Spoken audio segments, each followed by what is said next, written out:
कि बस अब तो करके ही नहीं लाएंगे चाहे कुछ भी हो जाए। तो इनके पेमेंट हो गई भी जो नहीं करके लाए।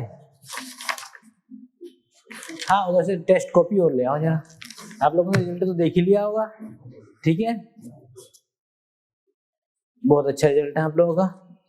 कुछ बच्चों का तो ठीक है और कुछ बच्चों के नाम ही गायब हो गए हैं।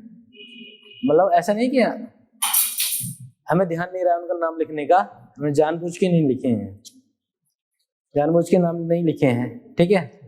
अब समझ लेना बेटा, जिनके नाम में लिखे तो इसका मतलब नाम ही नहीं है लिस्ट में, तो नाम इस बार आ जाए, कोशिश करना। कुछ बच्चों ने जो है रिकॉर्ड तोड़ दिए, अच्छे नंबर आए हैं, और मुझे लग रहा है कि इस बार 3 घंटे से ज्यादा का मिला था टाइम। 3 घंटे से ज्यादा का टाइम लिया था कि आप लोगों ने 4 घंटे तो नहीं लिए थे? क्यों? कभी 4 घंटे लिए हूं? ठीक है।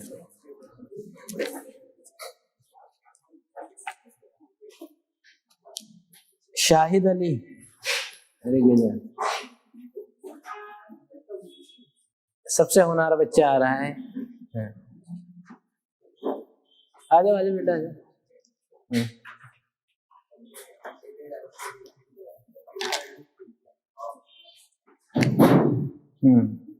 तो शर्म आनी चाहिए बेटा, ठीक है।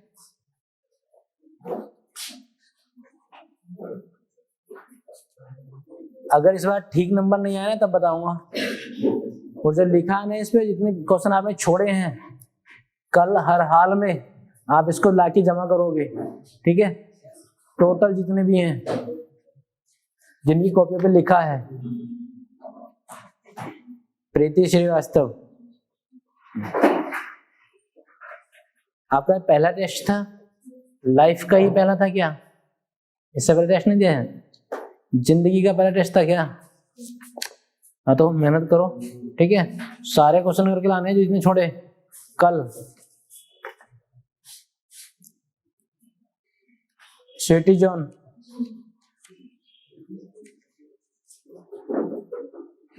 जितने छोटे हैं ना सारे क्वेश्चन करके लाने हैं।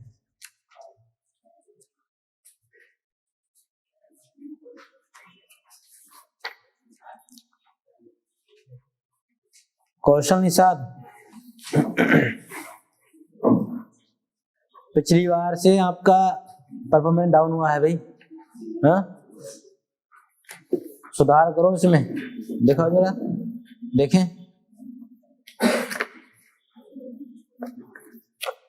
200 में 60 नंबर हैं, क्या मतलब है?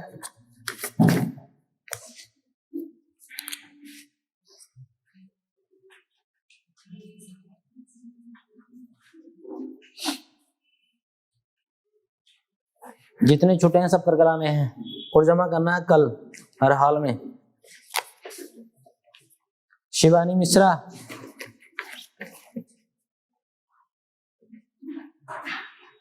थोड़ा मेहनत करो बेटा।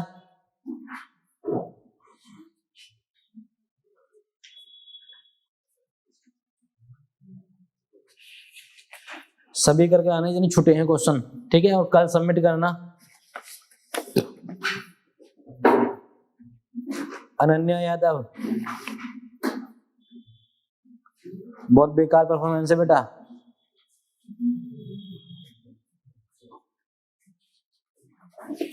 जितने छुटे हैं घर से करके लाने हैं कल।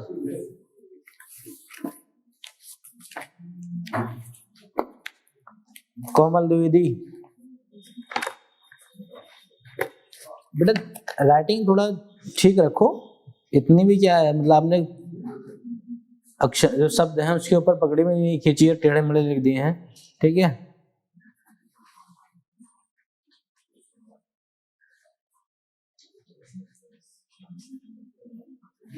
जितने छुटे हैं सब घर से कल। लक्ष्मी दीक्षित, गजब बेटा, ठीक है, अच्छी परफॉर्मेंस है, ठीक है। अच्छा पता था आपको, थोड़ी मेहनत कर लो, ठीक है, कम है आपसे। सगुन, अच्छा है नहीं, चलो। अरुण वाजपेयी,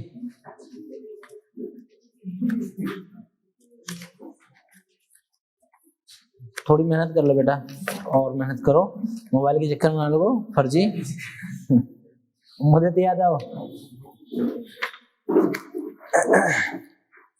मुदित बेटा खुद से लापरवाही करते हो, बाकी कोई दिक्कत नहीं है, परफॉर्मेंस तो बढ़िया रहती है तुम्हारी, 101 नंबर लेके आया है।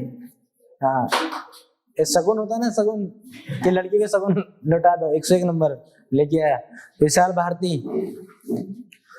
थोड़ा मामला डिस्टर्ब रहा भाई, पहले से आप नीचे गिर गए हो, ठीक है, और मेहनत करो। हाँ है तो 105 नंबर 200 में, पर थोड़ी मेहनत और करनी चाहिए। फिर कुशवाहा, एक पायदान पिछड़ गई हो, ठीक है, अब के अच्छे नंबर आने चाहिए। ये कौन है, कैसना यादव, बेटा राइटिंग को इतना ना बिगाड़ो कि फिर दिक्कत आ जाए, रिकॉर्ड अच्छा नहीं जा रहा है पिछले 2 टेस्टों में, 110 नंबर है। ये कौन है, शिवम रस्तोगी, बढ़िया है बेटा, एकदम बढ़िया। शुरुआत में क्या है कि आप लोग ठीक है, इतना तालमेल सही रखते हो, राइटिंग भी अच्छी है, और ज्यादा लपड़े में नहीं पड़ते कि पूरी कथा लिखें, जो मेन चीज है वो लिख देते हैं जी। इनको इतना टाइम मिल जाता है कि ये डिजाइन भी बना लेते हैं सिनॉप्सिस में, तो ठीक है। कुछ बच्चे जो है सारे क्वेश्चन कर ले रहे हैं उतने समय में, और कुछ बच्चे जो है 2, 3, 4 क्वेश्चन ही करते हैं बस। तो टाइम का मैनेजमेंट आप कीजिए जिनसे नहीं हो रहे। इसका मतलब ये है कि उन 3 घंटों में क्वेश्चन पॉसिबल है करना। 20 से 25 क्वेश्चन को इतनी दिक्कत नहीं है, कुछ बच्चे कर ले रहे हैं। ये था कि कुछ नहीं करते तो दिक्कत थी, और ज्यादा से ज्यादा जिसने सारे कर लिए क्वेश्चन छोड़ना नहीं है, ठीक है, ये सारे करने हैं और आप छोड़ देते हो। अनुपम, बढ़िया है बेटा, बेहतर है, थोड़ा डायग्रामों पे और ध्यान दे लो तो और अच्छे हो जाएंगे, ठीक है। राइटिंग में भी ध्यान देना, इतनी तेजी से लिखने की जरूरत नहीं है, फिर भी हाँ लिखो तेजी से, पर राइटिंग ना बिगड़े।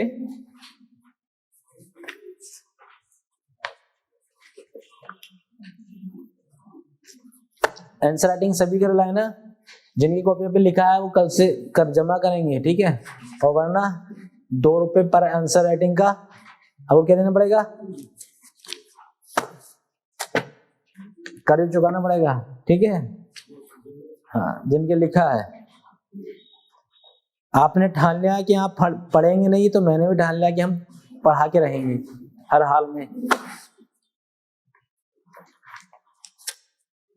तो कितने लोग रिवीजन करके आए हैं, क्या आज बता दिया जाए एबीजी शिपयार्ड के स्कैम के बारे में। आप लोग तैयार हो, रिवीजन करके आए हो, पूछ लिया जाए हाँ या ना बताओ। कितने लोग रिवीजन करके आए हैं कि हाँ सर हम रिवीजन करके आए हैं, इसलिए मैंने रात में मैसेज डाल दिया था कि आप लोग कल जो है एबीजी शिपयार्ड की टॉपिक पर क्लास होगी। कितने लोग ऐसे हैं जो करके आए हैं रिवीजन, कोई नहीं है ना, तो नहीं है तो छोड़ो, मुझे कौन सी पड़ी है। अबे इसमें रिफिल की बेटा, या खींच ली इसकी इंक, रिफिल की इंक खींच ली।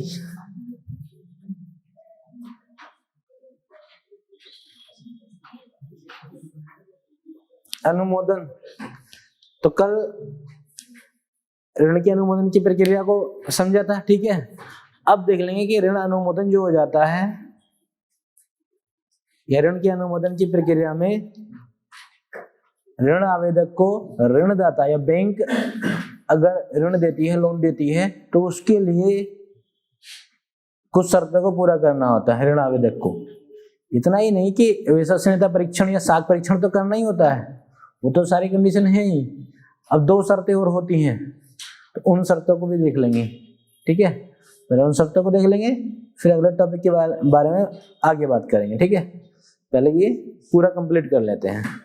तो अनुमोदन से लेकर के अधिकृत की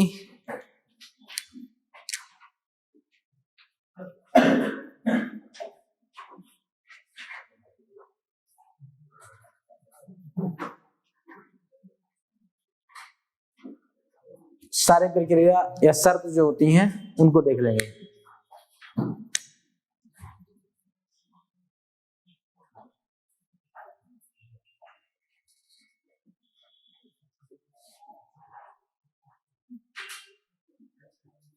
एक होता है MR, मार्जिन रिक्वायरमेंट या मार्जिन शर्त, एक तो ये पूरी करनी होती है, और दूसरा होता है CR,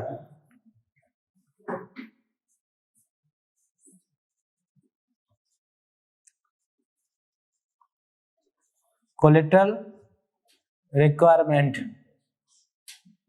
तो ये दो शर्तें हैं जो ऋण आवेदक को पूरी करनी होती है।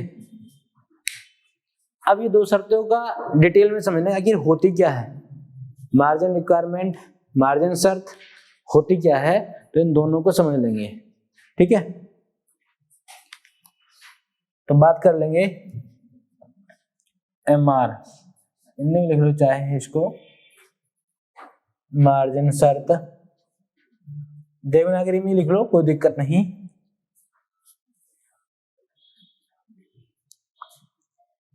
अच्छा ये बताइए आप, जैसे अगर कोई मार्जिन शर्त का मतलब सीधा सीधा ये है कि अगर कोई ये तब होता है जैसे कि आपने बैंक से जो है बड़ी राशि में लोन लेने के लिए अनुमोदन किया कि आपको जो है बड़ी रकम चाहिए, तो ऐसे में क्या होता है कि बैंक जो है आपसे कुछ पैसा पहले ले लेती है, जिसको आमतौर की या बोलचाल की भाषा में डाउन पेमेंट बोलते हैं। जैसे मान लीजिए आपने कार खरीदी, तो आपने कार खरीदी, आपने बैंक से कहा कि मुझे जो है कार लोन दे दीजिए, मुझे कार खरीदनी है, तो आपने 20-30 लाख का लोन के लिए अप्लाई किया, तो 20-30 लाख तो काफी बड़ी रकम हो गई। तो बैंक कहती है ठीक है, आप अपने डॉक्यूमेंट्स तो देंगे ही, साथ में ये है कि आपको डाउन पेमेंट देनी पड़ेगी। तो डाउन पेमेंट मतलब क्या है, वो डाउन पेमेंट ये नहीं कि जितने आपने मान लीजिए 20 लाख का जो है इसके लिए अप्लाई किया कि 20 लाख का लोन दे दीजिए, तो कहा ठीक है 20 लाख का मिल जाएगा, मगर आपको डॉक्यूमेंट्स तो देने ही होंगे कुछ, और दूसरी चीज ये है कि आपको डाउन पेमेंट देना होगा। और ये डाउन पेमेंट मतलब अपनी जेब से देना होता है। आप किसी वस्तु को खरीदोगे तो उस वस्तु की कीमत आपको देनी पड़ती है, तो उस कीमत का कुछ हिस्सा आप अपनी जेब से देते हो और बाकी का हिस्सा बैंक लोन के रूप में आपको दे देता है, या आप चाहो तो डायरेक्ट जो है उस कंपनी को दे देता है जिससे आपने कार के लिए टाई अप किया, कार खरीदने की बात की।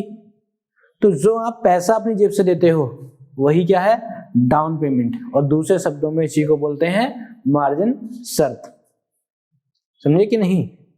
ये छोटे मोटे लोन के लिए नहीं होती है। हाँ, इसमें कुछ चीजें ये हैं, जैसे अगर हम बात करें शिक्षा ऋण, कृषि ऋण, एजुकेशन एंड एग्रीकल्चर लोन के लिए डाउन पेमेंट या मार्जिन रिक्वायरमेंट की कोई आवश्यकता नहीं होती है। इसमें मार्जिन क्या होता है, 0% होता है, 0%, कोई रिक्वायरमेंट नहीं। तो कहने का मतलब ये, अगर आपसे कोई पूछे कि मार्जिन शर्त क्या होती है या डाउन पेमेंट क्या होती है, तो आप क्या बताएंगे कि किसी महंगी वस्तु के खरीदने या लोन लेने की प्रक्रिया में अगर उसकी कीमत का कुछ हिस्सा आप अपनी जेब से चुका रहे हैं तो वो क्या है, डाउन पेमेंट है। और दूसरे शब्दों में डाउन पेमेंट मतलब वो मार्जिन शर्त। इसको बैंक अक्सर जब बड़ी राशि प्रदान करती है लोन के रूप में किसी अपने ग्राहक को, आवेदक को, तो तब जमा कराती है, तब जमा कराती है, वरना ऐसी कोई आवश्यकता नहीं होती है। तो इसलिए ये तो क्लियर हुआ कि नहीं डाउन पेमेंट क्या है, और डाउन पेमेंट को दूसरे शब्दों में आप मार्जिन रिक्वायरमेंट कह सकते हो। तो ऐसा नहीं है कि आपको लोन लेने के लिए अपनी जेब से कुछ नहीं जमा करना पड़ेगा, करना पड़ेगा, ठीक है, कुछ राशि, कुछ प्रतिशत हिस्सा उसका जमा करना पड़ेगा। क्यों, ये मान लीजिए बैंक, और हाँ इसमें एक बात और, जैसे आपने जितना MR जमा किया, मान लीजिए आपने 20 लाख के लिए अप्लाई किया था और आपने 2 लाख जो है MR जमा कर दिया है, ठीक है, 2 लाख की डाउन पेमेंट दे दी है आपने, तो बाकी का 18 जो लाख है वो 20 लाख की आपकी कार आ रही है, बाकी कितना बचा 18 लाख।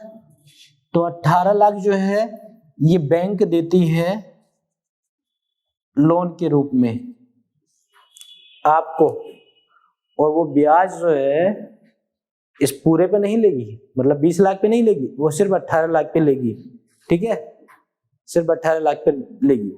लोन मिलेगा पूरा 20 लाख, 2 आपका रहेगा, ठीक है, 2 आपका रहेगा, लोन पूरा 20 लाख मिल रहा है, 2 आपका रहेगा ही, वो डाउन पेमेंट में रहेगा, ठीक है। तो टोटल आपके अकाउंट में कितना आ जाएगा, कितना आ जाएगा, तो 22 हो जाएगा कि नहीं, 22 तो हो जाएगा कि नहीं, ये तो रहेगा, ये तो आपको अपनी जेब से देना है, ठीक है। तो परसेंटेज जो लेती है, जितना वो लोन आपको सैंक्शन करके देगी उसी पे होगा ब्याज। इससे क्या फायदा होगा, इससे ये फायदा होगा कि आपको जो है 2 लाख रुपए, भाई डाउन पेमेंट में क्या है, किस्त तो आपको देनी है, तो 2 लाख की किस्त आप जो है ऑलरेडी बैंक को दे चुके होते हैं, वही डाउन पेमेंट है। इसमें लिख लेंगे, लिख के थोड़ा और स्पष्ट हो जाएगा, लिख लीजिए इसमें।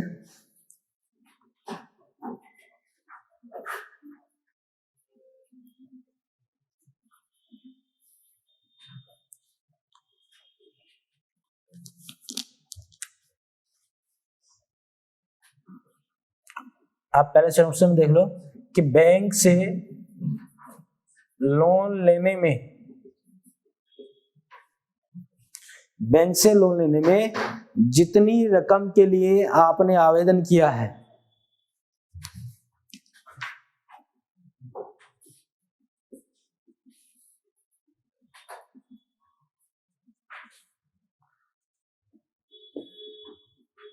आपने आवेदन किया है, बैंक से लोन लेने के लिए जितनी रकम के लिए आपने आवेदन किया है उसका कुछ प्रतिशत पहले आपको खुद अपनी जेब से भरना होगा, उसका कुछ प्रतिशत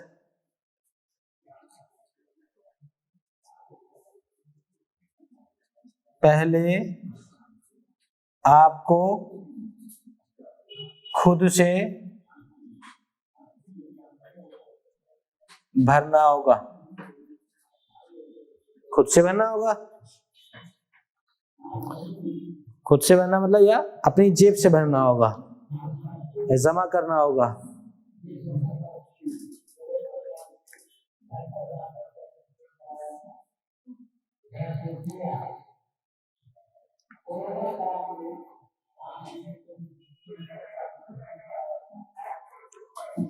तो ये क्या होता है, मतलब बैंक से लोन लेने में जितनी रकम आपने आवेदन किया है उसका कुछ प्रतिशत हिस्सा आपको खुद की जेब से भरना होगा, उसी को बोलेंगे हम MR, ठीक है, MRP नहीं बे, MR, ठीक है, मार्जिन रिक्वायरमेंट। और इसी को जो है ऋण आवेदक या उपभोक्ता ऋण की भाषा में, संदर्भ में क्या बोलते हैं, डाउन पेमेंट, इसी को बोलते हैं डाउन पेमेंट है?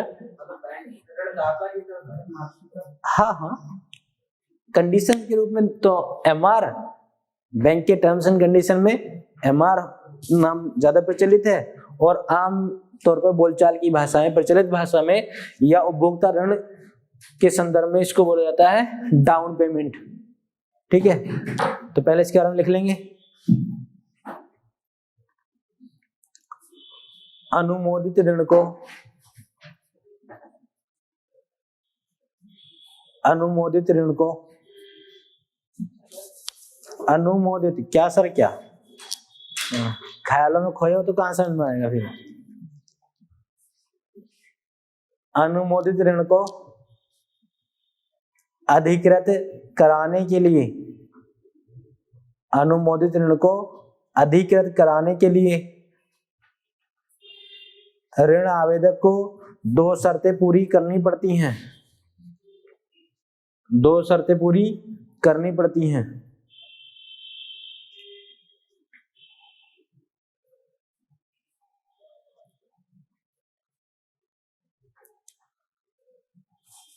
पहला लिखिए, मार्जिन रिक्वायरमेंट, मार्जिन शर्त, MR।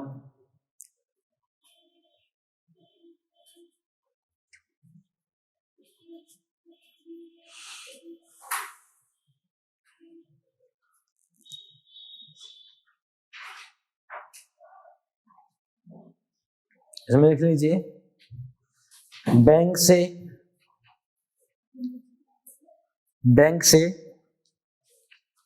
लोन लेने में, बैंक से लोन लेने में जितनी रकम के लिए आपने आवेदन किया है, जितनी रकम के लिए आपने आवेदन किया है, उसका कुछ प्रतिशत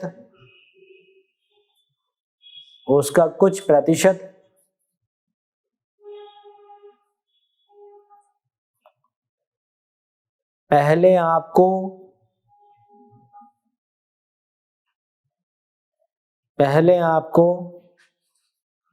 खुद अपनी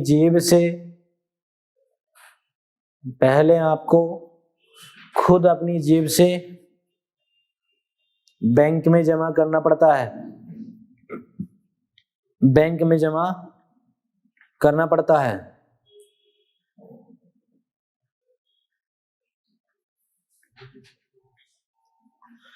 तो ये क्या है, एक साधारण भाषा में इसको डिफाइन कर दिया है मार को, और थोड़ा किताबी भाषा का भी आप लिख लो। तो दूसरे शब्दों में परियोजना लागत के निर्धारित प्रतिशत अंश, परियोजना लागत के निर्धारित प्रतिशत अंश ऋण आवेदक के पास उपलब्ध रहने की शर्त को, ऋण आवेदक के पास उपलब्ध रहने की शर्त को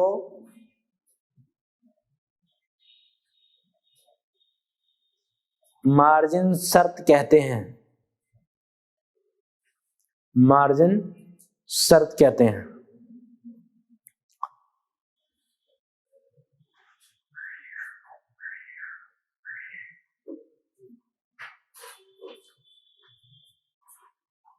अब 2 डेफिनेशन बता दी। अब इसमें से जो आपको अच्छी लग रही हो, समझ आ रही हो, उसको आप अपने माइंड में रख लो। तो जो सामान्य तौर पर समझाई ये ठीक है, या जो किताबी भाषा भी लिखाई वो ठीक है? उससे बेहतर तो ये है कि आसान शब्दों में हम समझ गए, सीधे सीधे समझ में आ रहा है व्यवहारिक रूप से कि बैंक से लोन लेने में जितनी रकम के लिए आपने अनुमोदन किया है, उसका कुछ प्रतिशत हिस्सा पहले आपको क्या है, अपनी जेब से बैंक में जमा करना पड़ता है। ठीक है, यही क्या है, मार्जिन शर्त है।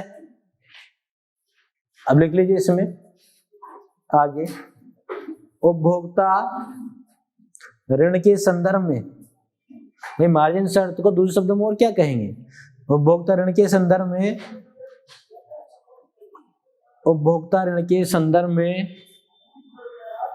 इसे किसे, MR को, इसे डाउन पेमेंट शर्त भी कहते हैं। इसे डाउन पेमेंट शर्त भी कहते हैं। इसे डाउन पेमेंट शर्त भी कहते हैं।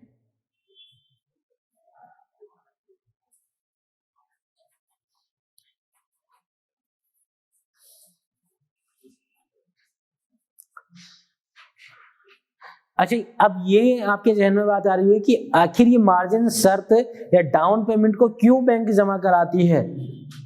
ये तो बात होगी ना कि क्यों जमा कराती है।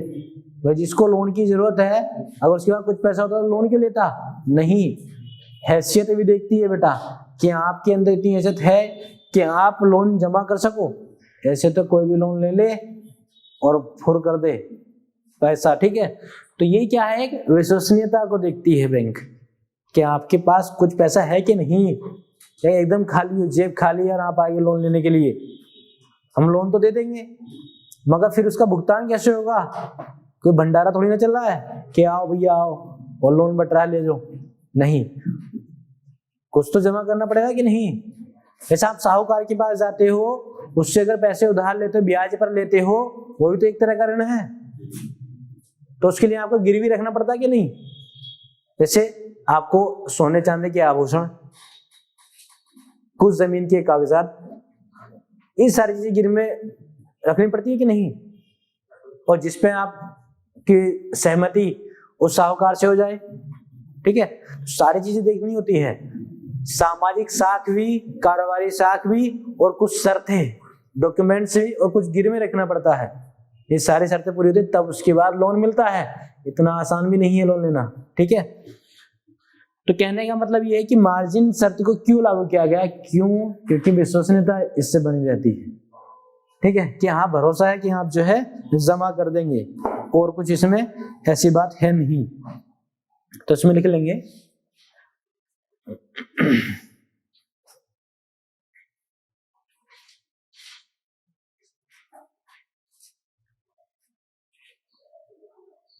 अपवाद के रूप में लिख लीजिए, अपवाद।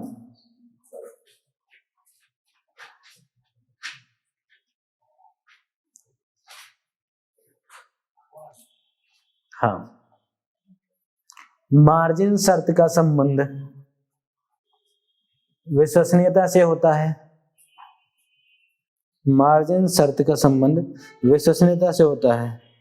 वही विश्वसनीयता जिसका विश्वसनीयता परीक्षण होता है कि मुझे साख परीक्षण करा लिया, कारोबारी परीक्षण करा लिया, तो फिर अब एमआर की क्यों जरूरत पड़ी, ठीक है। तो मार्जिन शर्त का संबंध विश्वसनीयता से होता है। दूसरा लिखेंगे, क्या मार्जिन जो रिक्वायरमेंट है वो कृषि एवं शिक्षा पर लागू होती है? नहीं लागू होती है, तो ये भी लिख लेंगे। शिक्षा ऋण एवं कृषि ऋण के लिए, शिक्षा ऋण एवं कृषि ऋण के लिए मार्जिन शर्त 0% है। मार्जिन शर्त 0% है। जैसे अगर इसको उदाहरण से समझे, सबसे पहले शिक्षा ऋण की बात कर लेंगे। मान लीजिए कुछ बच्चे ऐसे हैं कि पढ़ने में ठीक ठाक है, उनको लाइफ में कुछ आगे करना है पढ़ लिख करके, क्योंकि पैसा नहीं है उनके पास, पर अच्छी शिक्षा ले नहीं पाते हैं। जैसे तैसे करके 12th किया, अच्छे नंबर आए, अपना टॉपर रहे। अब ये कुछ बच्चे क्या है कि वो मेडिकल लाइन में जाना चाहते हैं, कुछ है कि अपना इंजीनियर लाइन में जाना चाहते हैं। तो मान लीजिए अगर आपको आईटी की तरफ जाना है और आपने एग्जाम भी जो है क्रैक कर लिया, आपकी प्लेस पड़ गई आईआईटी में। अब क्या है, फीस तो आपको जमा करनी है बेटा, फीस जमा नहीं करेंगे तो कैसे एडमिशन हो जाएगी भाई? 5 से 6 लाख ये तो फीस जमा करनी पड़ेगी ना, हॉस्टल का चार्ज ये भी जमा करना पड़ेगा। तो अब क्या है, जिसके पास पढ़ने लिखने के लिए वो बड़ी मुश्किल से पढ़ा है, फीस भी जमा नहीं होती थी, अब ऐसे बच्चे के लिए अचानक से 5 से 10 लाख का इंतजाम करना पड़े तो बड़ा मुश्किल हो जाएगा। तो कोई मुश्किल नहीं होता है। जैसे अगर मान लीजिए किसी बच्चे ने आईआईटी में प्लेस डाल दिया और उसकी काउंसलिंग हो रही है, तो काउंसलिंग के समय ही आईआईटी के दरवाजों पर बैंक वाले बैठे रहते हैं और कहते हैं कि आइए हम आपको एजुकेशन लोन देंगे, आपकी सारी फीस सब जमा हो जाएगी, हॉस्टल का सारा जमा हो जाएगा, और इतना ही नहीं पूरे 4 साल का जमा कर देंगे, आप बस आइए। तो तो आप कहोगे यार ऐसे कैसे हो जाएगा भैया, कह रहे हाँ कोई दिक्कत नहीं, आपको डाउन पेमेंट भी नहीं देना पड़ेगा, और जबकि पता है कि डाउन पेमेंट लगता ही नहीं है। तो क्या होगा, एक साधारण सा बच्चा कहेगा कि ठीक है, चलो ठीक है भाई, ये तो अच्छी बात है कि हमें एजुकेशन लोन मिल रहा है, और उसके लिए बैंक ऐसे नहीं है कि आप आए और आपका जो है नाम देख के लोन दे दे, नहीं, उसमें भी कुछ फॉर्मेलिटीज करनी होती हैं कि चलो ठीक है आपके पास गिरवी रखने के लिए कुछ नहीं है, और स्टूडेंट्स के लिए है गवर्नमेंट ने स्पेशल जो है ट्रीटमेंट दिया है, और 0% जो है मार्जिन पे उसको लोन प्रोवाइड होता है। मगर डॉक्यूमेंट्स तो देने होंगे कि नहीं, आपने हाई स्कूल किया है, 12th किया है, और अब IIT में प्लेस डाले हो, तो इन सब के original documents as a security रखे जाएंगे आपके। तो समझे, वहां भी आपको डॉक्यूमेंट्स रखने पड़ते हैं। हाँ ये है कि वहां पर आपको डाउन पेमेंट या मार्जिन रिक्वायरमेंट या मार्जिन की कंडीशन आपको फॉलो नहीं करनी है, क्योंकि उसपे है ही नहीं, ठीक है। तो इसलिए अगर जिसको बच्चे को पढ़ना है कोई दिक्कत नहीं होती है, उसमें आपको मिल जाता है आसानी से, वो वहां बैठे ही रहेंगे गेट पे कि आ जाइए सर प्लीज लोन ले लीजिए, लोन देते हैं वो, कोई दिक्कत नहीं, और उसका प्रोसीजर कोई लंबा भी नहीं होता। आपने जैसे हाँ किया, डॉक्यूमेंट्स दिए, एकदम पैसा आपके खाते में, समझे। वो दूसरी चीज क्या है, कृषि एग्रीकल्चर लोन की अगर बात करें तो इसके लिए सरकार ने अलग अलग स्कीम भी चलाई, जैसे KCC है, किसान क्रेडिट कार्ड सरकार ने चलाया। इसमें क्या है, वार्षिक आपको ब्याज देना पड़ेगा, बहुत मामूली ब्याज, और सबसे बड़ी बात है कि मार्जिन सिक्योरिटी नहीं है, कोई भी मार्जिन रिक्वायरमेंट मार्जिन कंडीशन कोई नहीं है, डाउन पेमेंट कोई नहीं है।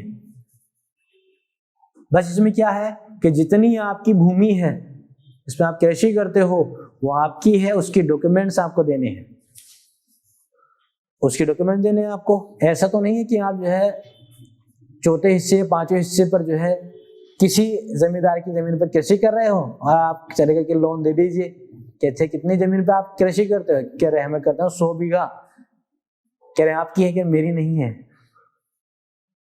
तो फिर जब आपके नहीं है तो मुंह उठा के लोन लेने क्यों चले आए, ये तो जमीन आपकी होनी चाहिए, ठीक है, और उसके डॉक्यूमेंट्स आपको जमा करने पड़ेंगे, बैंक के पास रखने पड़ेंगे। हाँ ये है कि आपको डाउन पेमेंट नहीं देना है, ठीक, ब्याज तो लगेगा पर बहुत मामूली ब्याज लगता है, ठीक है। तो इन चीजों को समझिए, कहाँ मार्जिन होता है, किस लोन पर नहीं होता है, ठीक है, और मार्जिन शर्त क्या होती है, ये क्लियर हुआ कि नहीं, ठीक है, लिख लेंगे इसमें आगे। और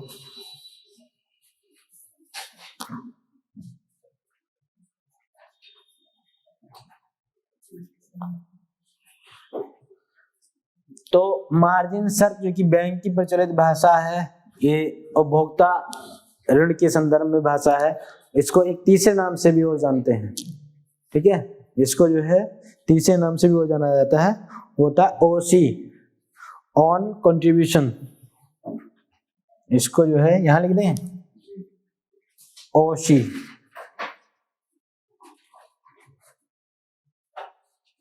कंट्रीब्यूशन ऑन कंट्रीब्यूशन, मतलब पहले आपने क्या हिस्सेदारी दिखाई, इसका मतलब ये होता है कि आपने पहले कितना जमा किया।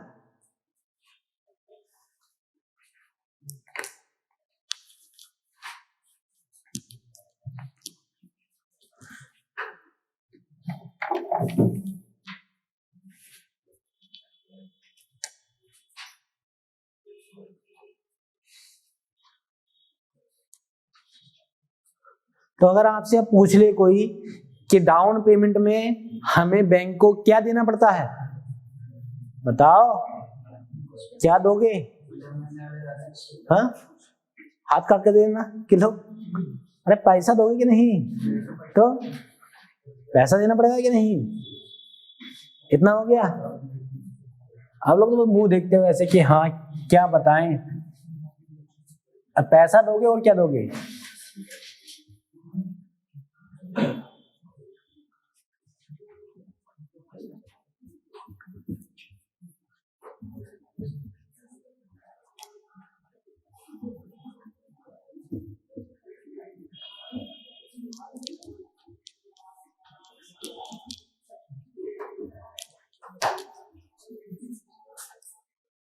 अब दूसरी कंडीशन क्या फॉलो करनी है, कोलेटरल रिक्वायरमेंट की, सीआर की। अभी सीआर क्या होता है, अबे तो गधे फुल फॉर्म बता रहे हो, इसको कैसे डिफाइन करेंगे। देखो अभी आपको बताया कि एमआर में आपको बैंक में क्या जमा करना पड़ता है, पैसा, कैश, ठीक है। और कोलेटरल रिक्वायरमेंट में क्या है, डॉक्यूमेंट्स जमा करने पड़ते हैं, ठीक है, समझे, सिंपल सी बात है, इतना ही है, कोई इतना टफ नहीं है।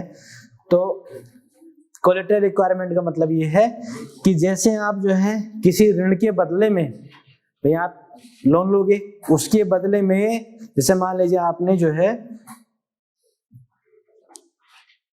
होम लोन लिया, ठीक है, या कृषि लोन लिया, तो आपने कृषि लोन के लिए अप्लाई किया, तो उसमें गिरवी तो कुछ रखोगे कि नहीं। तो कृषि के लिए लिया, तो जिस कृषि पे लिया उसके कुछ तो कागजात होंगे आपके पास, डॉक्यूमेंट्स होंगे कि नहीं, और वही डॉक्यूमेंट जमा करने होते हैं। तो कहने का मतलब यह है कि किसी ऋण के बदले किसी संपत्ति का स्वामित्व बैंक के पास रखने की प्रक्रिया को क्या बोलते हैं, कोलेटरल, सीआर बोलते हैं, ठीक है। तो किसी, इसमें लिख लेंगे,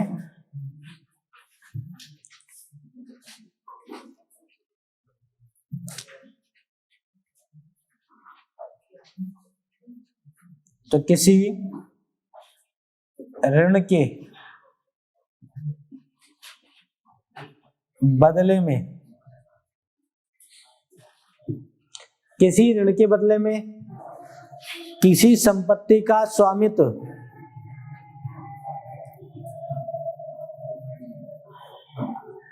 किसी संपत्ति का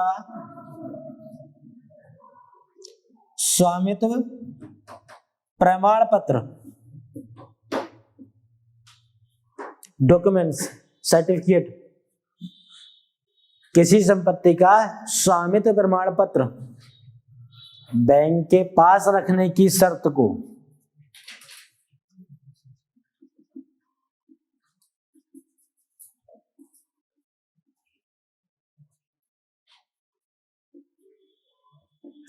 क्या बोलते हैं, सीआर, कोलेटरल रिक्वायरमेंट।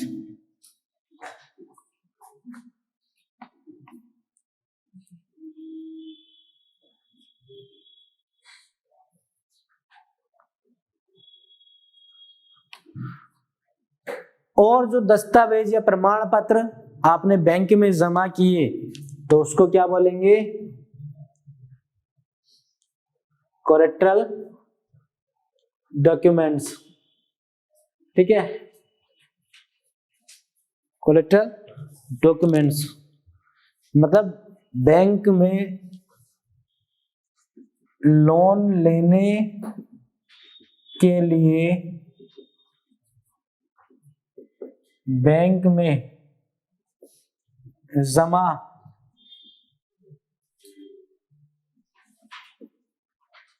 किए गए कागजात, वो क्या होंगे, कोलेटरल डॉक्यूमेंट्स।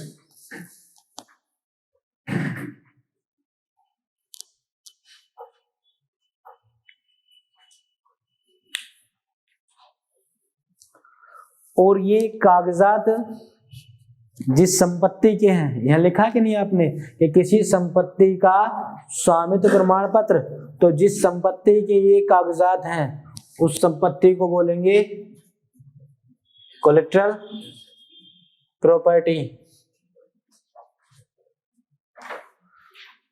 Collateral property. तो इसको कैसे डिफाइन करेंगे, जिस संपत्ति के कागजात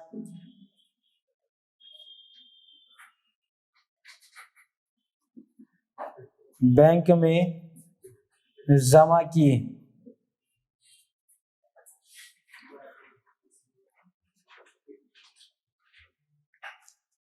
जिस संपत्ति के कागजात बैंक में जमा किए तो उस संपत्ति को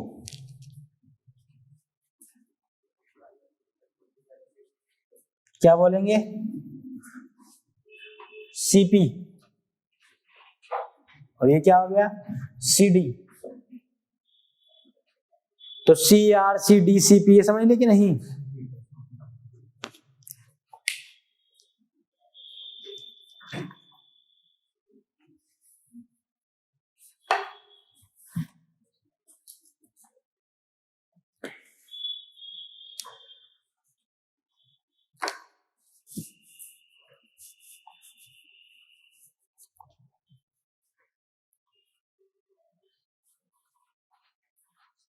तब आपसे अगर कोई पूछ ले कि कोलेटरल रिक्वायरमेंट CR होता क्या है, तो आप क्या बताओगे कि किसी ऋण के बदले में किसी संपत्ति का स्वामित्व प्रमाण पत्र बैंक के पास रखने की शर्त को ही CR कहते हैं, कोलेटरल रिक्वायरमेंट कहते हैं, कोलेटरल शर्त कहते हैं।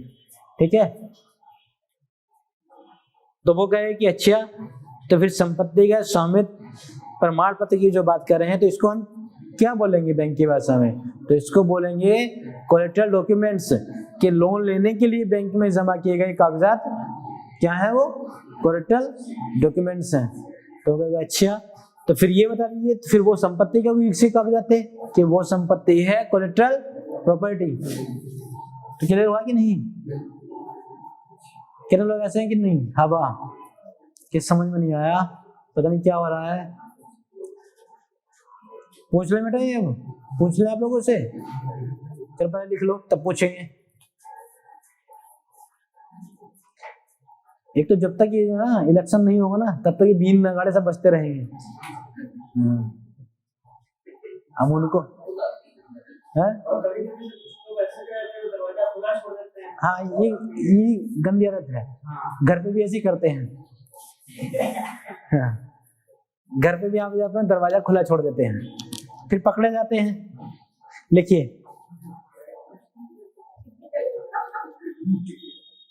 कोलेटरल शर्त CR, कोलेटरल रिक्वायरमेंट, इसमें लिखेंगे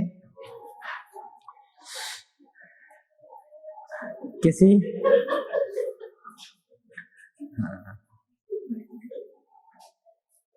एक चुनाव वालों ने जो है ना एक कबीर के दोहे हूँ उसको भी इस तरह से जो है गा दिया है कि फील ही नहीं होता कि मतलब चुनाव का प्रचार हो रहा है कि कबीर के दोहे चल रहे हैं।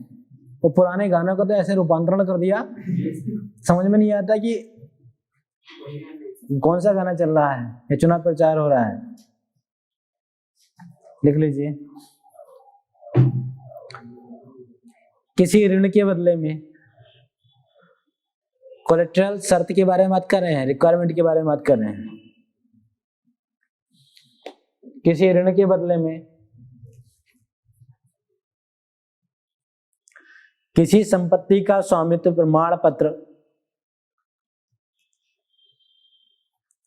किसी संपत्ति का स्वामित्व प्रमाण पत्र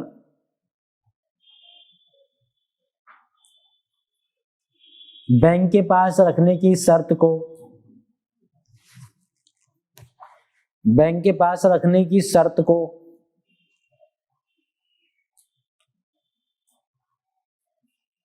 कोलेटरल शर्त कहते हैं।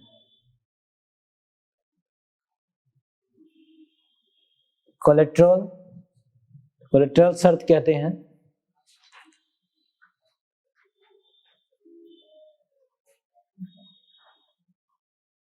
और संपत्ति का जो दस्तावेज,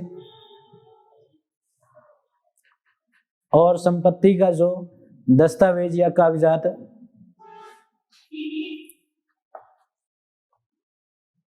ऋण लेने के लिए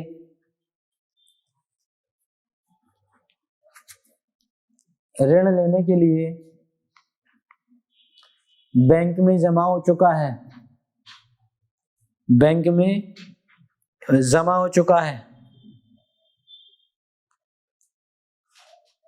उसे कोलेटरल डॉक्यूमेंट्स कहते हैं।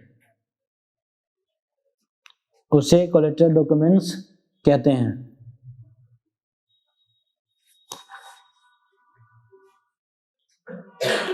और संबंधित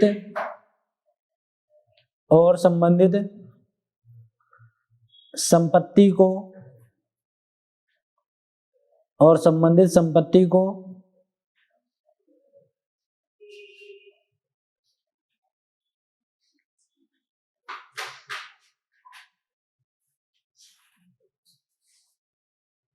कोलेटरल प्रॉपर्टी या कोलेटराइज्ड प्रॉपर्टी कहते हैं।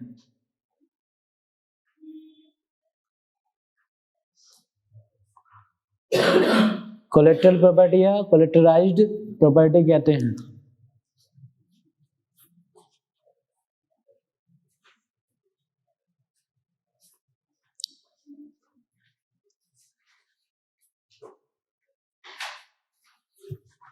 अब क्या है, बैंक ये क्यों करता है, ये भी तो बात आ रही है ना कि आखिर ये क्यों करता है। क्योंकि ऐसा है कि आप जो है बिल्कुल लापरवाह हो गए कि हमें जो है लोन तो ले लिया पर इसको चुकाना नहीं है, चुकाएंगे नहीं, कसम खा लिया आपने।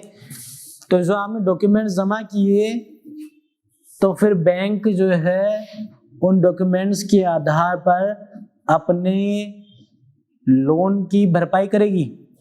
जो कर्ज दिया है बैंक ने उसकी तो भरपाई करेगी। इसलिए जो भाग जाते हैं लोन लेकर के, उनकी जो भी यहाँ प्रॉपर्टी होती है वो बैंक उसको अधिकृत कर लेती है, ठीक है, अपने कब्जे में ले लेती है। इतना ही नहीं, कुर्की का भी आदेश हो जाता है, ठीक है। तो इसलिए जो है इस संपत्ति को एज ए संपत्ति के रूप में रखती है इन डॉक्यूमेंट्स को, ठीक है। इसका मतलब क्या है, उस संपत्ति का वो मौद्रिक मूल्य है, उस संपत्ति का मौद्रिक मूल्य है। भाई जो प्रॉपर्टी के आपने डॉक्यूमेंट रखे उसका कुछ तो दाम होगा कि नहीं, उसका कुछ तो मूल्य होगा। हाँ, तो उसी मूल्य की बात कर रहे हैं। तो आगे इसमें लिख लीजिए,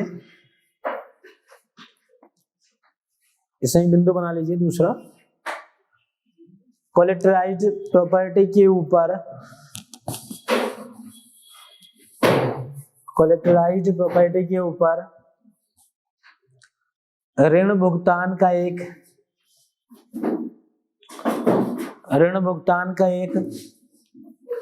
निश्चित दायित्व होता है। ऋण भुगतान का एक निश्चित दायित्व होता है।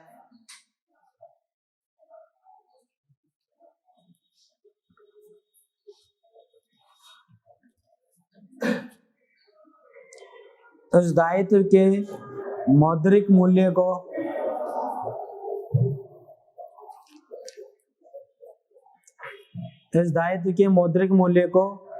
एनकम्बर्ड वैल्यू ऑफ प्रॉपर्टी कहते हैं।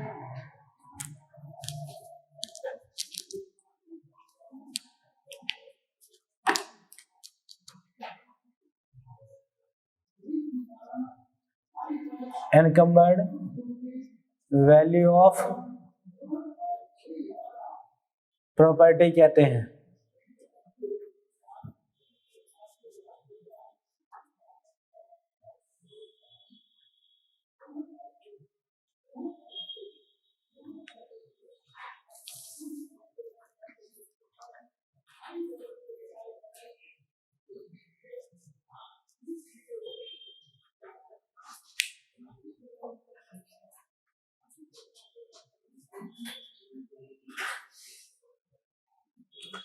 ठीक है, इसको क्या बोलते हैं, एनकम्बर्ड वैल्यू ऑफ प्रॉपर्टी कहते हैं।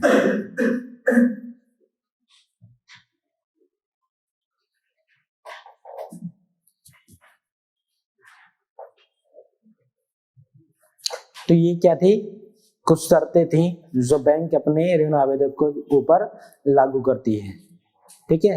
एमआर और सीआर, क्लियर हो गया ये, ठीक है। तो ये था आज का कार्यक्रम। अब आगे बात कर लेंगे हुंडी का बट्टाकरण, ठीक है। हुंडी का बट्टाकरण, एबीसी शिपयार्ड के बारे में आप लोग के वो नहीं कि आप लोग जब तक आप रिवीजन नहीं करोगे तब तक मैं पढ़ाऊंगा नहीं उसको। क्या है आपने, तो बताइए एनपीए क्या होता है। एनपीए, अब फुल फॉर्म नहीं पूछ रहा हूं मैं, हाँ, और हिंदी में बताने लगा।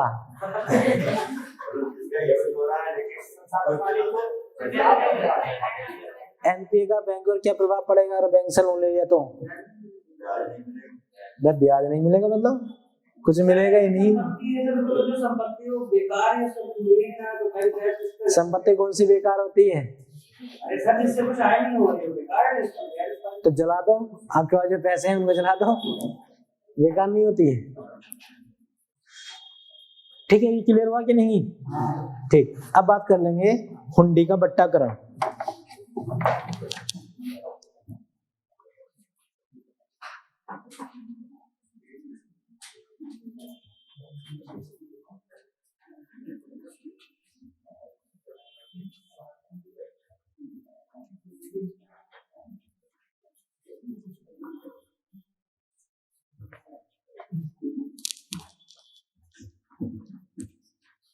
तब लोन लेने की पूरी प्रक्रिया को आपने समझ लिया? ठीक है, अब ये पूरी प्रक्रिया हो गई।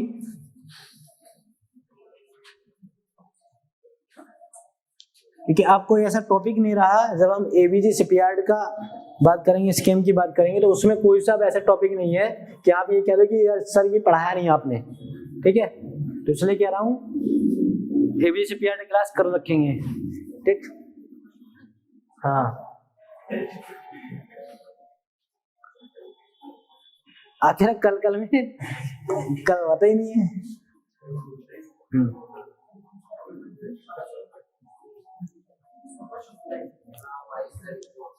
हाँ, तो बात कर लेंगे हुंडी का बट्टाकरण।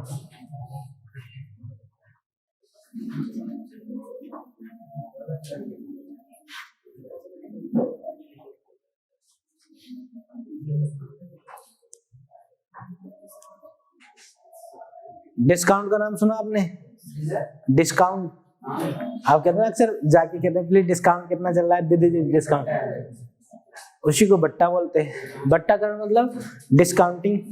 ठीक है, तो डिस्काउंटिंग ऑफ बिल्स।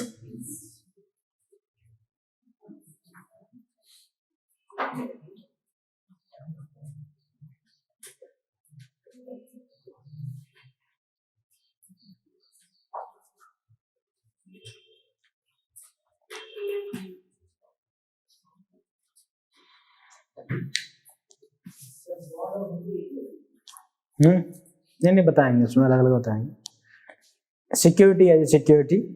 ठीक है, तो सिक्योरिटी भी पढ़ लेंगे, प्रतिभूति जो सिक्योरिटी है वो सारी चीज पढ़ेंगे। टॉपिक हमारा है हुंडी का बट्टाकरण।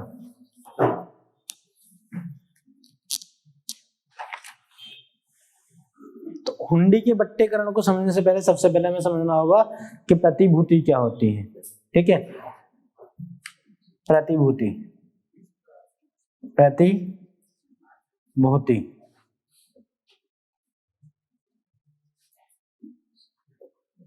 सिक्योरिटी। आप सिक्योरिटी जमा करते हो कि नहीं? यहां तो नहीं जमा की?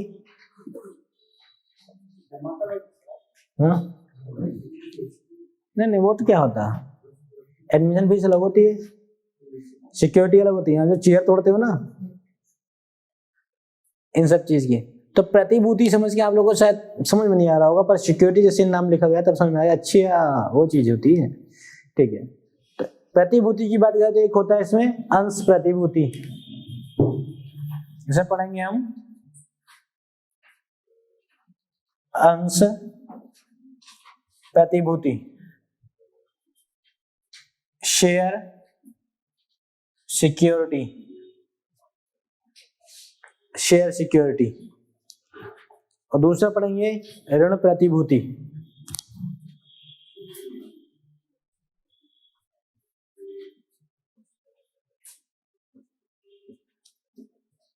Debit security.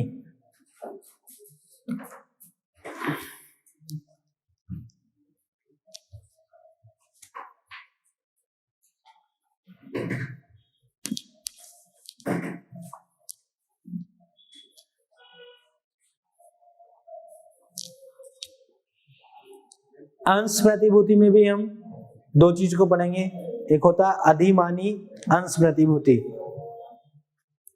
इसमें भी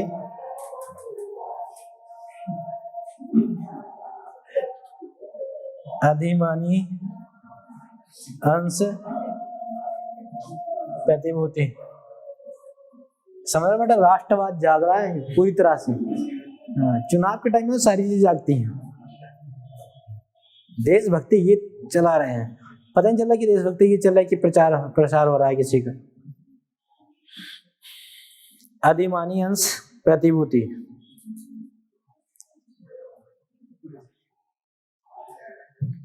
प्रेफरेंस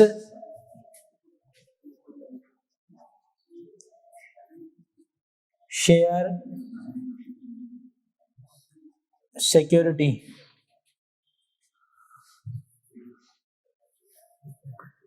अधिमानी अंश प्रतिभूति, प्रेफरेंस शेयर सिक्योरिटी।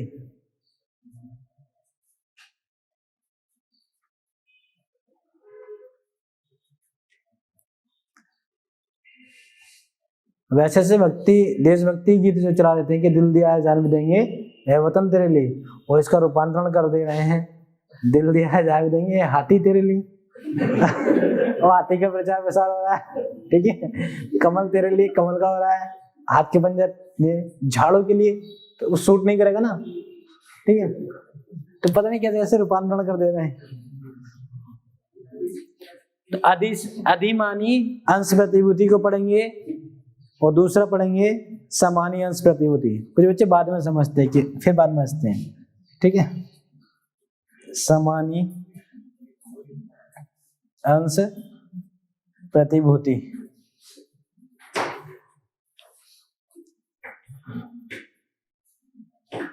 एक होता है अधिमानी अंश प्रतिभूति, एक होता है समानी अंश प्रतिभूति, इक्विटी शेयर सिक्योरिटी।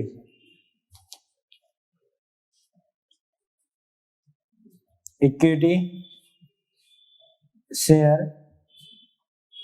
सिक्योरिटी। तो अंश प्रतिभूतियों में हम दो चीजों का जिक्र करेंगे। पहला वो अधिमानी अंश प्रतिभूति मतलब प्रेफरेंस शेयर सिक्योरिटी, और दूसरा समानी अंश प्रतिभूति इक्विटी शेयर सिक्योरिटी। नाम सुन के तो लगा यार पता नहीं क्या क्या क्या चीज आ गई है, एकदम कड़वा कड़वा सा। हाँ कि पता नहीं क्या होगा, अब दिमाग का दही होने वाला है।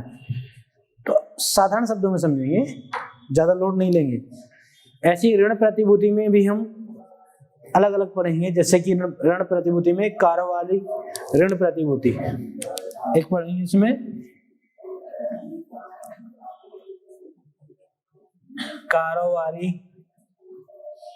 ऋण प्रतिभूति,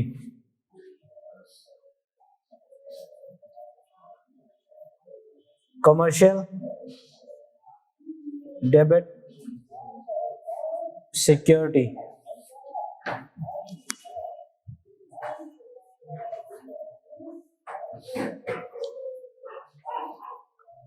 और दूसरा पढ़ेंगे सरकारी ऋण प्रतिभूति। इसमें दूसरा पढ़ेंगे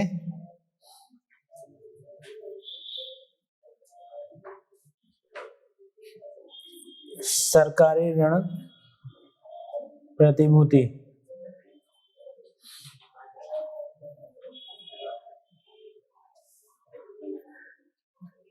तो गवर्नमेंट डेबिट सिक्योरिटी या पब्लिक डेबिट सिक्योरिटी।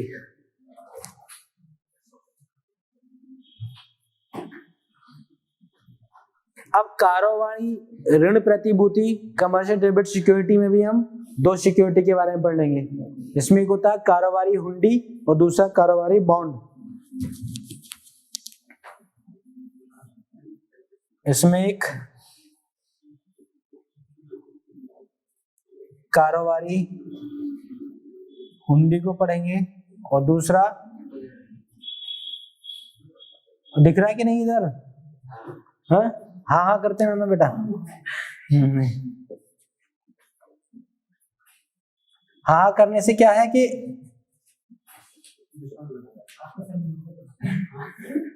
हाँ थोड़ा मजा आ जाता। जैसे दादी नानी कहानी सुनाती ना, तो कहानी सुनेंगे तो हाँ हाँ करता रहना। हाँ नहीं करेंगे तो फिर लगेगा कि नहीं कहानी में मजा नहीं आ रहा, कि वहां गए थे। हाँ हाँ बीच में अच्छा अच्छा कर दो तुम। नहीं तो क्या सब मसाले हैं। तो कारोबारी ऋण प्रतिभूति में आप कारोबारी हुंडी और कारोबारी बॉन्ड को ही पढ़ेंगे। इसी तरह से सरकारी ऋण प्रतिभूति में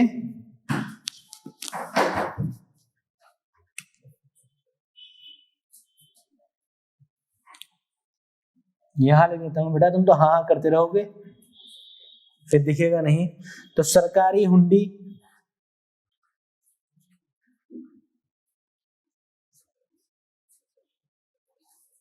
और दूसरा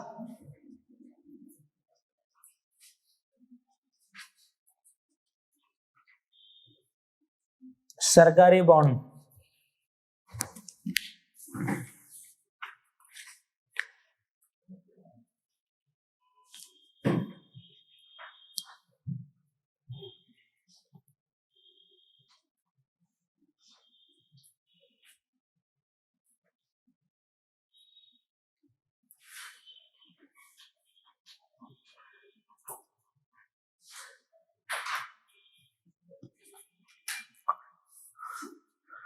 अब ये सिनॉप्सिस बना लिया आप लोगों ने।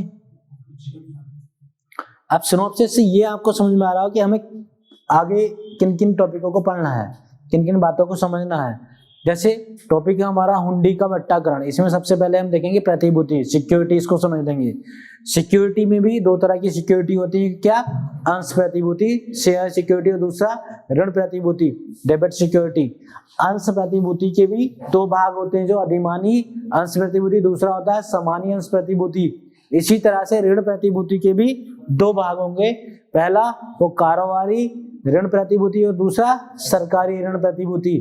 कारोबारी ऋण प्रतिभूति के भी दो, कारोबारी हुंडी और कारोबारी बॉन्ड। इसी तरह से सरकारी प्रतिभूति के भी सरकारी हुंडी और सरकारी बॉन्ड को पढ़ेंगे। ठीक है, तो पूरा रूट क्लियर हुआ ये। ठीक, अब सबसे पहले देख लेंगे प्रतिभूति क्या होती है। ठीक है, प्रतिभूति शुरू करेंगे क्या नहीं? तो ये हो गया, साफ कर दें इसको। ठीक है,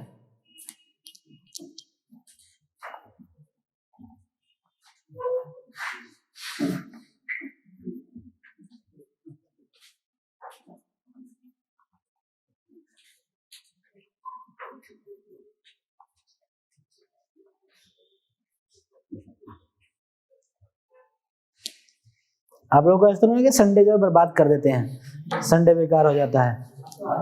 हाँ, आदत पड़ गई ना अब तो, अब नो संडे नो मंडे, अब तो आदत पड़ गई है। हाँ, बेशरम वैसे आप हो जाते हो, नहीं आदत तो डाल ही लेते हो, आपको आदत भी है ना पढ़ने की। ठीक है, आ तो जाते हो मजबूरी में, कोई दिक्कत नहीं है। तो बात कर लेंगे प्रतिभूति की सिक्योरिटी की। सॉरी, अब आपसे पूछ ले कि प्रतिभूति क्या है, तो आप क्या बताओगे?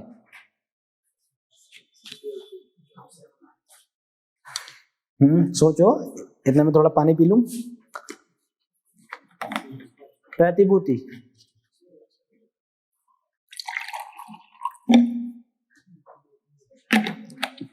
क्या इसको बेच करके धनराशि मिल सकती है?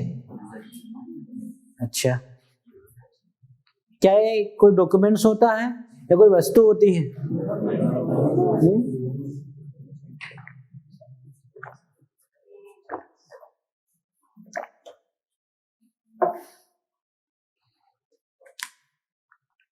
तो प्रतिभूति एक ऐसा प्रमाण पत्र, ठीक है, प्रतिभूति क्या है? एक ऐसा प्रमाण पत्र है जिसके विक्रय द्वारा धनराशि एकत्रित की जाए।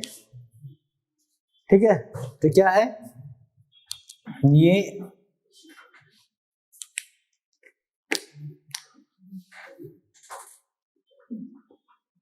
एक ऐसा प्रमाण पत्र है जिसकी बिक्री द्वारा क्या किया जा सकता है?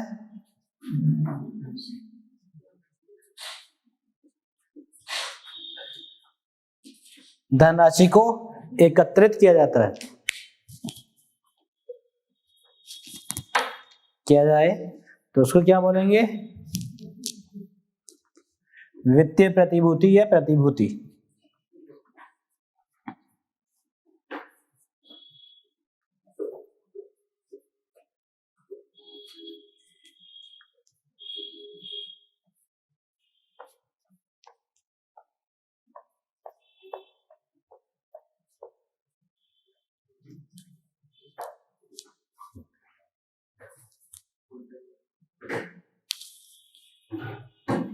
लिख लीजिए,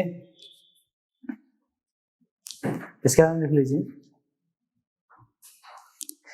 एक ऐसा प्रमाण पत्र, एक ऐसा प्रमाण पत्र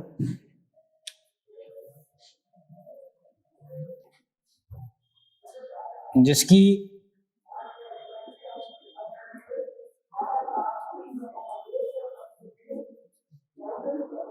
बिक्री द्वारा, जिसकी बिक्री द्वारा धनराशि एकत्रित की जाए। लिख लिया बेटा तुमने अंकुर? पहले लिख लिया क्या? क्वेश्चन ऑप्शन ये बना लिया, लिख भी लिया, ले आओ फिर। बेटा भूत बना दूंगा, हवा में रहते हो तुम। हाँ ओके, हाँ लिख लिया, लिख लिया, लिख लिया। कलम चला रहा ऊपर ऊपर। मुझे क्या बेवकूफ बनाओगे तुम? खुद बनना है बेवकूफ। आखिर जरूरत क्या रही फिर दोबारा लिखाने की? फिर कहते हो कि सर आंसर राइटिंग नहीं हो पाती है, तो शुरुआत ही नहीं करते हो।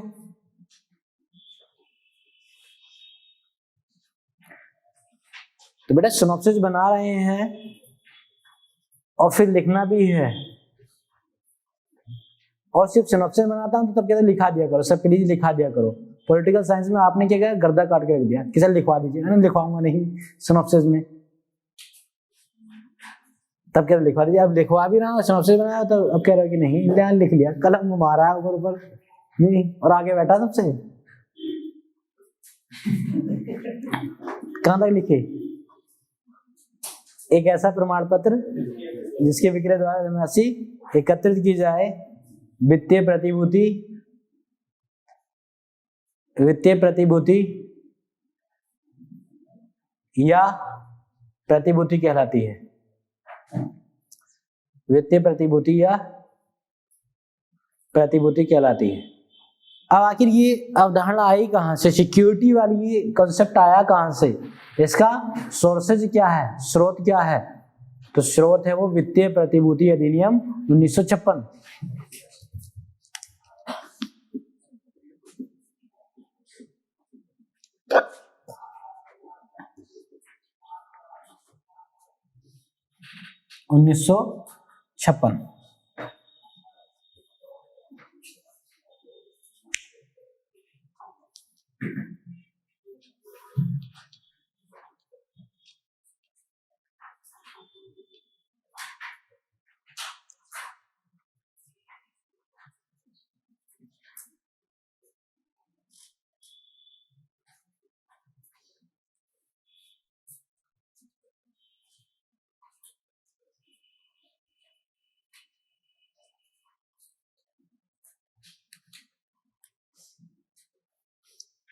अब प्रतिभूति को समझ लिया?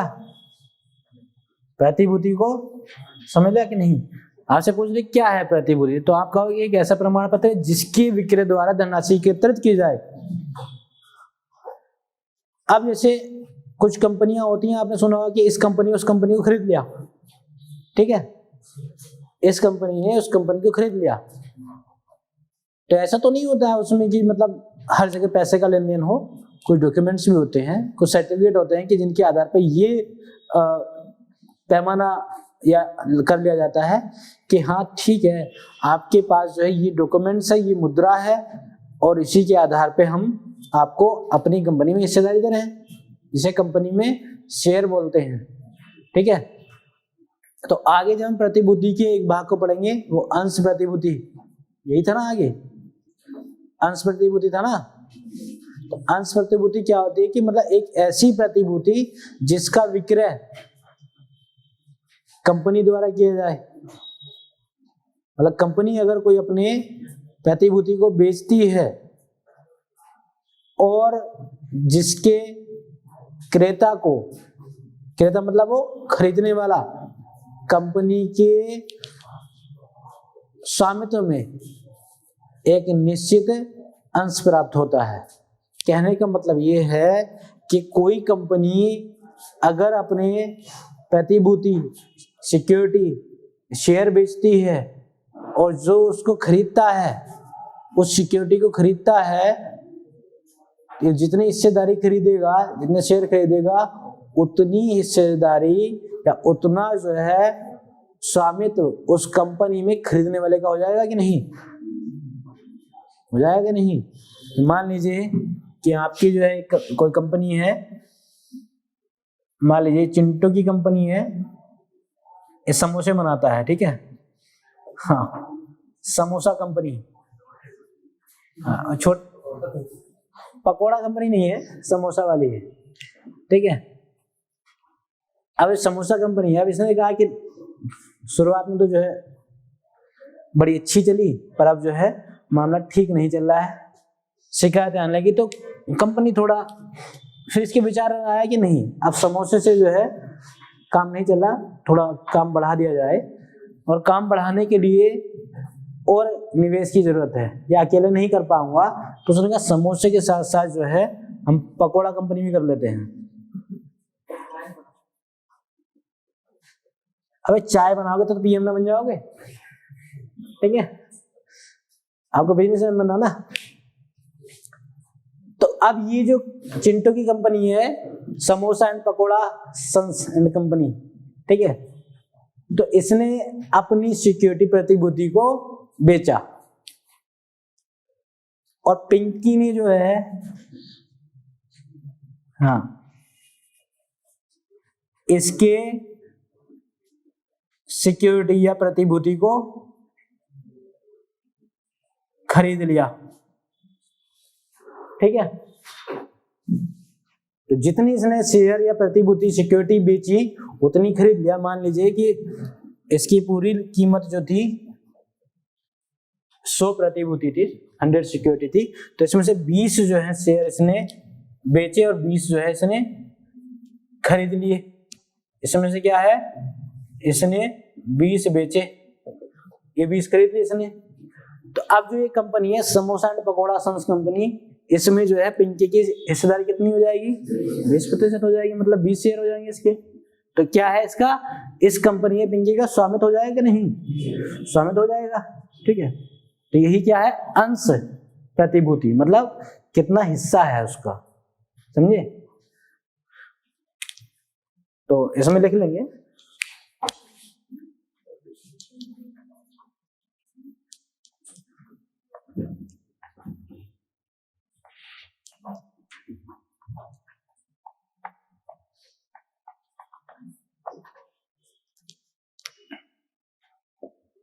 अंश प्रतिभूति, शेयर, सिक्योरिटी। तो ये एग्जांपल हो गया इसका, ठीक है। अब इसको डिफाइन कर सकते कि नहीं? हाँ,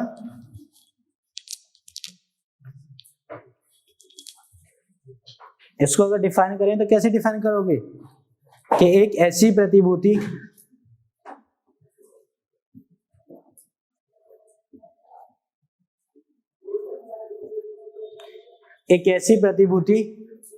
जिसका विक्रय कंपनी द्वारा किया जाए।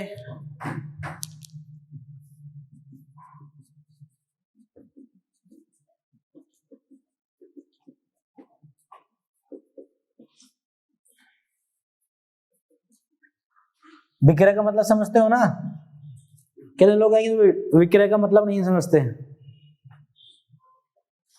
सब समझते हो ना? ठीक है, अरुण बताएंगे विक्रय का मतलब क्या होता है। खरीदना है, बेचना, ठीक है, बैठ जाओ। चलो ये तो है कि आपको पता ही है। एक ऐसी प्रतिभूति जिसका विक्रय कंपनी द्वारा किया जाए और क्रेता को कंपनी के स्वामित्व में, और क्रेता को, क्रेता मतलब क्या, वो खरीदार को कंपनी के स्वामित्व में, कंपनी के स्वामित्व में क्या मिल जाए, एक निश्चित अंश प्राप्त हो, एक निश्चित अंश प्राप्त हो, उसको क्या बोलेंगे, अंश प्रतिभूति या शेयर सिक्योरिटी। और इसका उदाहरण आपने समझ लिया था भाई, 20 इसने शेयर बेचे थे और 20 ही पिंकी ने खरीद लिए, चिंटू ने बेचे थे 20।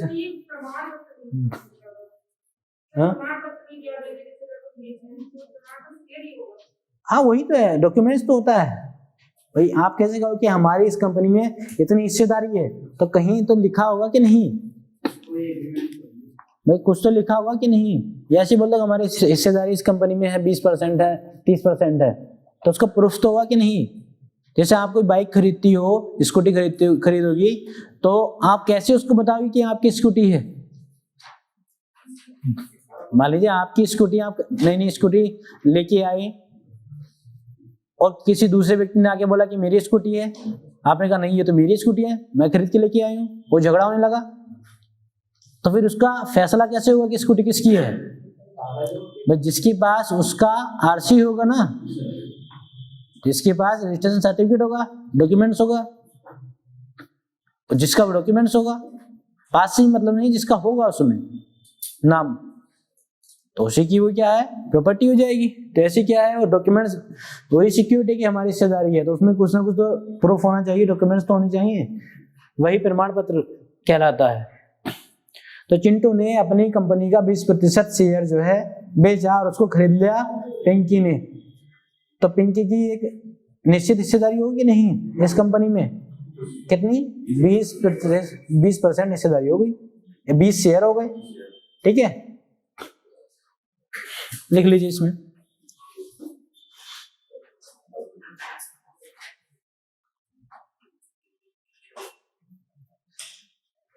अभी उदाहरण यहां लिख भले ही लेना, वहां अगर पेश करोगे तो ढंग से पेश करना, समझे। नहीं लिख सकते हो, कोई दिक्कत नहीं है, उदाहरण आप सही ढंग से पेश करना, ठीक है।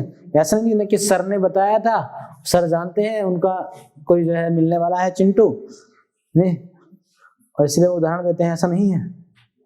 तो लिख लीजिए इसमें अंश प्रतिभूति,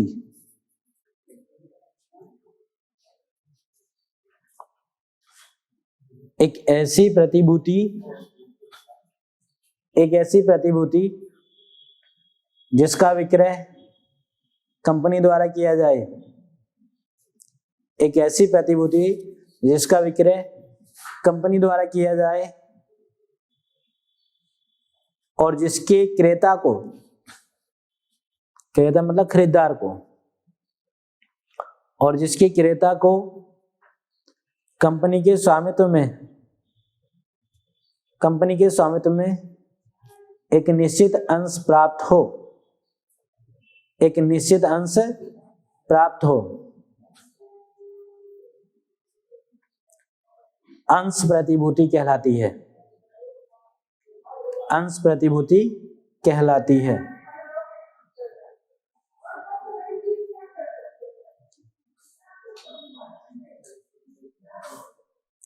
ठीक है, उदाहरण आपने समझ लिया।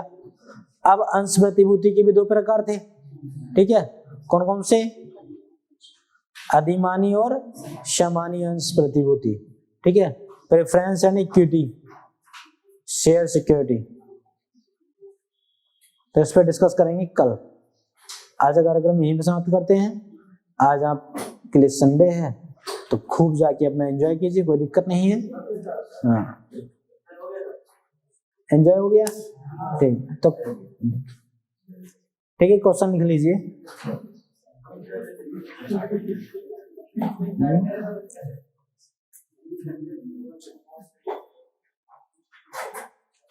ऋण ऋण लेने के लिए ऋण लेने के लिए हाँ, लेने के लिए किसी ऋण आवेदक द्वारा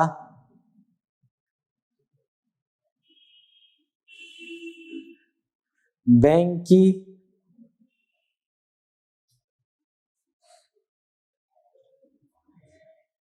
किन किन शर्तों को पूरा करना होता है? बैंक की किन किन शर्तों को पूरा करना होता है?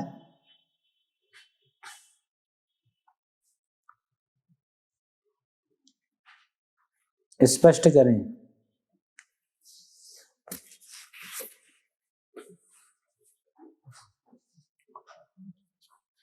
तो आज अभी इतना ही करते हैं। कल जो है अंश प्रतिभूति के दोनों भाग और पूरा प्रतिभूति समझ लेंगे। ठीक है, तो आज के लिए इतना ही।